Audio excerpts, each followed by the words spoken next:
Assalamualaikum warahmatullahi wabarakatuh. Perkenalkan kami dari kelompok 2 yang beranggotakan Riri Muhariro, Indri Agustina, dan Musyarofah. Pada kesempatan kali ini kami akan membahas mengenai materi karakteristik, tujuan, manfaat penelitian tindakan kelas. Materi yang pertama akan disampaikan oleh Saudari Riri Muhariro. Materi yang kedua akan disampaikan oleh saya sendiri, Musyarofah.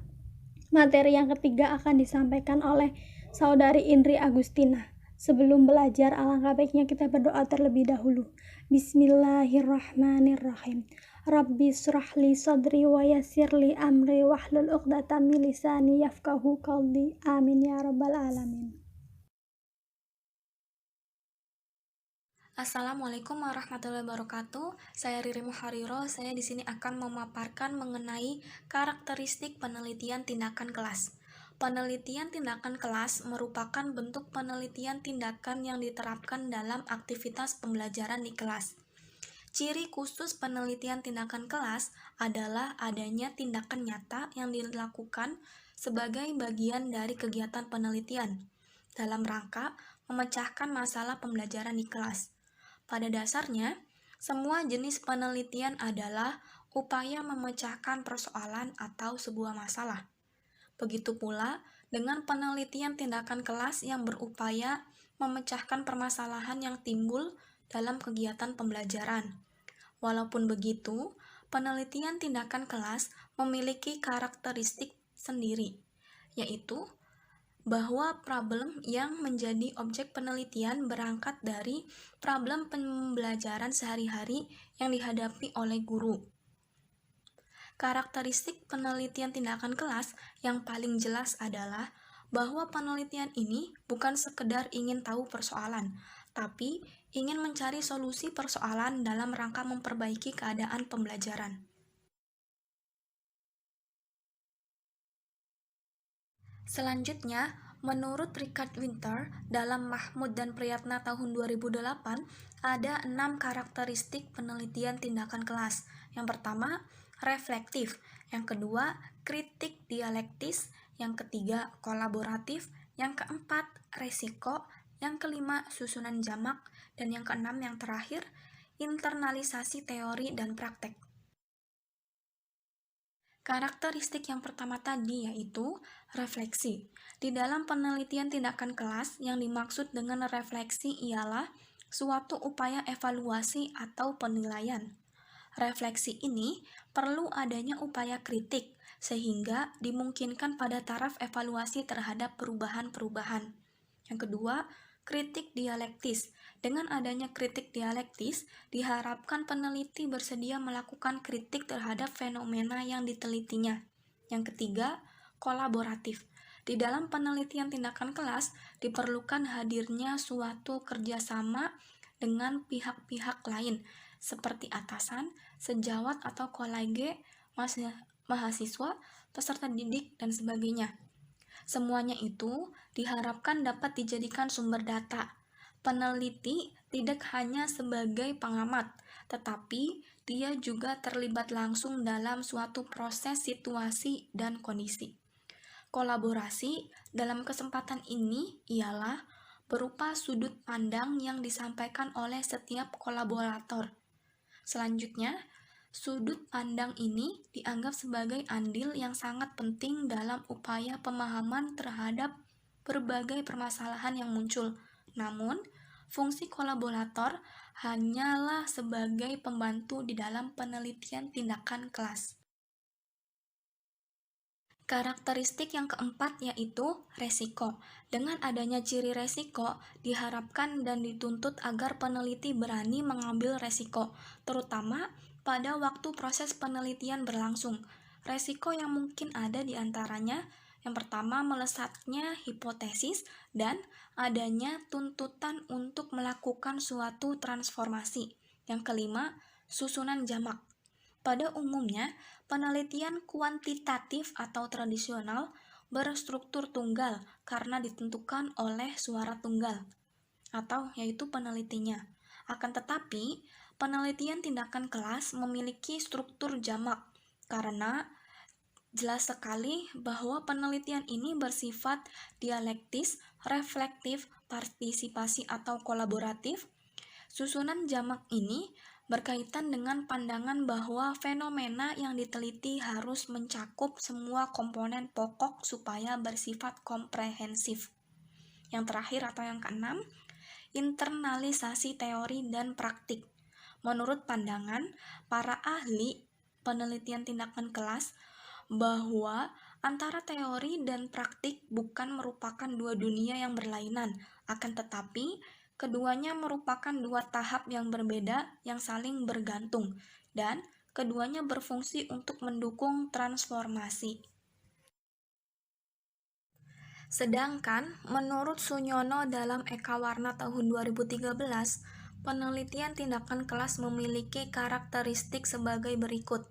Yang pertama, masalah dalam penelitian tindakan kelas berasal dari permasalahan nyata dan aktual yang terjadi dalam pembelajaran di kelas. Dengan kata lain, penelitian tindakan kelas berfokus pada masalah praktis bukan masalah problem teoritis. Yang kedua, penelitian tindakan kelas merupakan penelitian yang dilakukan melalui refleksi diri. Yang ketiga, penelitian tindakan kelas dilakukan di dalam kelas. Fokus penelitian ini adalah kegiatan pembelajaran di kelas yang berupa perilaku guru dan siswa dalam berinteraksi. Yang keempat, penelitian tindakan kelas bertujuan untuk memperbaiki proses pembelajaran yang dilakukan secara bertahap dan terus-menerus selama penelitian tindakan kelas dilakukan. Yang kelima, penelitian tindakan kelas mampu membelajarkan guru untuk berpikir kritis dan sistematis, mampu membiasakan guru untuk menulis dan membuat catatan. Baik, materi selanjutnya yakni tujuan penelitian tindakan kelas. Menurut Muhammad Jaja 2019, halaman 4, tujuan penelitian tindakan kelas ini terbagi menjadi dua, yakni tujuan utama dan tujuan khusus. Tujuan utama adalah untuk memecahkan permasalahan nyata yang terjadi di dalam kelas sekaligus mencari jawaban ilmiah mengapa hal tersebut dapat dipecahkan melalui tindakan yang akan dilakukan. PTK juga bertujuan untuk meningkatkan kegiatan nyata guru dalam pengembangan profesinya. Adapun tujuan khususnya yakni untuk mengatasi berbagai persoalan nyata guna memperbaiki atau meningkatkan kualitas proses belajar di kelas. Nah, secara lebih rinci tujuan penelitian tindakan kelas yang pertama, meningkatkan mutu masukan proses dan hasil pendidikan dalam pembelajaran di sekolah. Yang kedua, membantu guru dan tenaga kependidikan lainnya dalam mengatasi masalah pembelajaran dan pendidikan di dalam dan luar kelas. Yang ketiga, meningkatkan sikap profesional pendidik dan tenaga kependidikan. Yang keempat, menumbuh kembangkan budaya akademik di lingkungan sekolah sehingga terciptanya sikap proaktif di dalam melakukan perbaikan mutu pendidikan atau pembelajaran secara berkelanjutan. Nah, dengan demikian ini output atau hasil yang diharapkan melalui penelitian tindakan kelas adalah peningkatan atau perbaikan kualitas proses dan hasil pembelajaran. Kemudian, tujuan penelitian tindakan kelas menurut Eka Warna 2013 halaman 12 sampai dengan 14, yakni guru melaksanakan PTK adalah dalam rangka memperbaiki cara-cara mengajar melalui penerapan metode baru atau tindakan baru yang dia temukan dan diyakini karena metode baru itu telah teruji ternyata efektif meningkatkan hasil pembelajaran seperti yang diharapkan. Tujuan akhir melalui PTK akan menghasilkan peningkatan baik kualitas proses maupun kualitas hasil belajar siswa. Dengan senantiasa memperbaiki cara-cara mengajar itu, guru diharapkan untuk dapat memecahkan permasalahan nyata yang terjadi di dalam kelas. Di samping hal tersebut, Melalui PTK, guru tidak sekadar bertujuan untuk memecahkan masalah, melainkan juga mencari jawaban ilmiah terhadap masalah yang dihadapinya. Secara lengkap, tujuan penelitian tindakan kelas adalah yang pertama, memperbaiki dan meningkatkan mutu praktik pembelajaran yang dilaksanakan guru demi tercapainya tujuan pembelajaran yang bermutu. Yang kedua, memperbaiki dan meningkatkan kinerja-kinerja pembelajaran yang dilaksanakan oleh guru.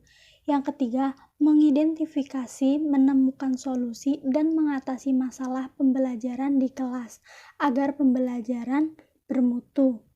Yang keempat, meningkatkan dan memperkuat kemampuan guru dalam memecahkan masalah-masalah pembelajaran dan membuat keputusan yang tepat bagi siswa dan kelas yang diajarnya.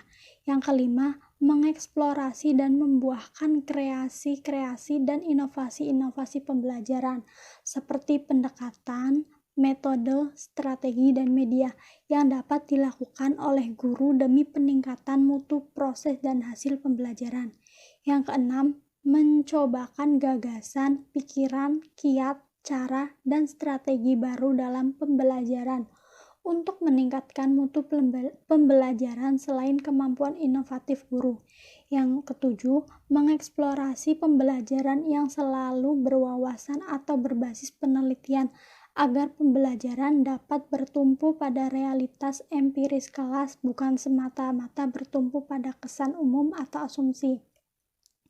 Nah, tujuan-tujuan tersebut pada prinsipnya mengarah pada adanya upaya-upaya tindakan yang dilakukan oleh guru untuk meningkatkan mutu isi, mutu masukan, mutu proses, dan mutu hasil pendidikan dalam pembelajaran di dalam kelas. Selain itu, tujuan penelitian tindakan kelas menurut Mahmud dan Priyatna 2008 ialah tujuan penelitian tindakan kelas atau Classroom Action Research adalah untuk meningkatkan dan memperbaiki praktik pembelajaran yang dilakukan oleh guru. Brooke seperti dikutip oleh Suyatno 1997. Halaman 8 menyebutkan bahwa tujuan utama penelitian tindakan kelas adalah pengembangan keterampilan guru berdasarkan pada persoalan-persoalan pembelajaran yang dihadapi oleh guru di kelasnya, dan bukan bertujuan untuk pencapaian pengetahuan umum dalam bidang pendidikan. Berkenaan dengan tujuan, PTK merupakan salah satu cara yang strategis bagi guru untuk meningkatkan dan memperbaiki layanan pendidikan. Tujuan PTK dapat dicapai melakukan berbagai tindakan alternatif dalam memecahkan persoalan pembelajaran di kelas. Dalam hal ini, PTK harus difokuskan pada tingkatan-tingkatan alternatif yang direncanakan oleh seorang guru. Nah, kemudian dicoba dan dievaluasi apakah tindakan-tindakan alternatif tersebut dapat digunakan untuk problem solving atau tidak terhadap masalah yang sedang dihadapi olehnya dalam kegiatan pembelajaran. Manfaat penelitian tindakan kelas. Yang pertama, inovasi. Dalam hal ini, guru perlu selalu mencoba, mengubah, mengembangkan, dan meningkatkan gaya pengajaran agar mampu merencanakan dan melaksanakan model pembelajaran yang sesuai dengan tuntutan kelas dan zaman. Yang kedua, pengembangan kurikulum di tingkat kelas dan sekolah. PTK dapat dimanfaatkan secara efektif oleh guru untuk mengembangkan kurikulum.